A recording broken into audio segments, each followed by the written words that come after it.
अस्सलाम वालेकुम दोस्तों, उम्मीद है आप सब लोग खैरियत से होंगे। तो आज मैं आपके लिए इमली और आलू बुखारे की शरबत की रेसिपी लाई हूँ।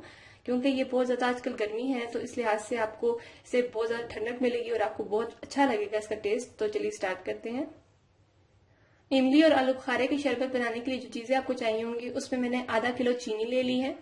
इसके अलावा मैंने जो है वो आधा किलो इमली ले ली है।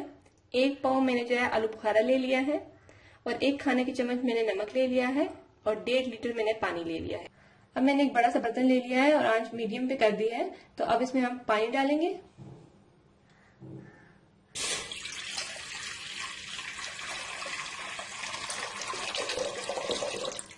और तकरीबन 2 मिनट तक इसे बॉईल करेंगे।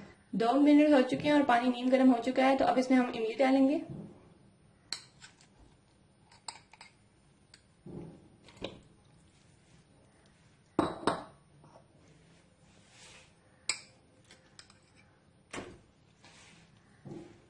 इसके बाद हम इसमें आलू बुखारा डालेंगे।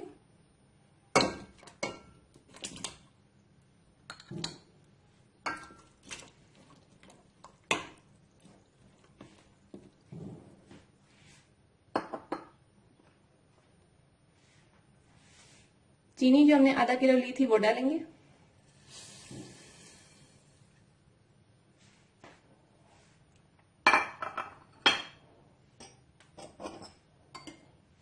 और 1 खाने का चम्मच हम इसमें नमक डाल देंगे।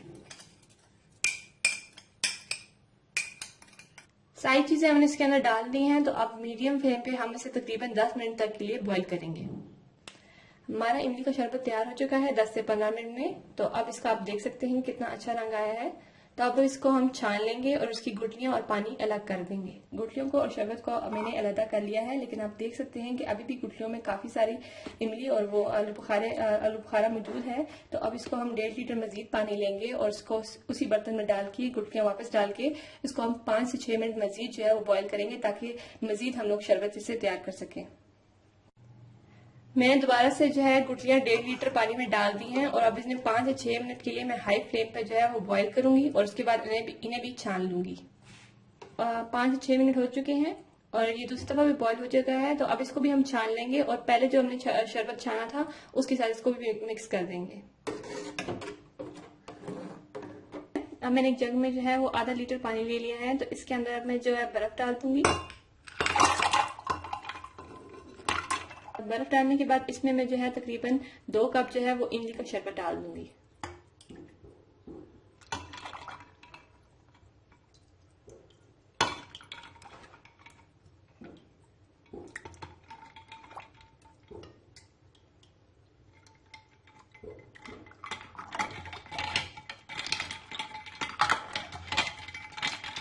बहुत ही मजेदार सा हमारा इमली और आलू बुखारे का शरबत तैयार हो चुका है। अगर आपको मेरी ये रेसिपी पसंद आई है तो जरूर मुझे कमेंट्स करके बताइए कि आपको मेरी रेसिपी कैसी लगी और साथ ही साथ मेरे चैनल को सब्सक्राइब करना ना भूलें। खुदा हाफिज।